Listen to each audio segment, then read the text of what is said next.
Hello viewers, आज हम बात करेंगे अंबर पत्थर के बारे में। ये शफ़ाफ और जगमगाता हुआ मादनियात से ताल्लुक़ रखता है और बाज़ रिवायात के मुताबिक ये नबातात से पैदा होता है। ये जर्द, सफ़ेद, ब्राउन, सब्ज़, सुर्ख, नारंगी, सियाह वगैरह रंगों में पाया जाता है। इससे दूरबीन के शीशे, अंगूठियाँ, मालाएँ और कई मुख्तलिफ अशिया बनाई जाती हैं। ये मसनूई तौर पर भी बड़े पैमाने पर तैयार किया जाता है। ये कुदरत का अजीबोगरीब शाहकार है।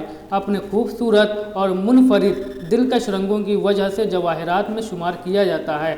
आइए अब जानते हैं अंबर पत्थर के तिब्बी अफ़ाल के बारे में।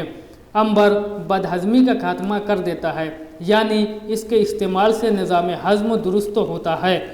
अंबर दर्द गुर्दा वालों के लिए बेहद मुफीद है। अंबर बुखार से निजात देता है और कोढ़ को दूर करता है। अब जानते हैं अंबर पत्थर के सेरी ख्वास के बारे में। ये पत्थर इंसानी किरदार की हिफाजत करता है और इंसान को जिनसी बेराह रवी से रोकता है। दिलो दिमाग को बुरे ख्यालात और नुकाइश से बचाता है।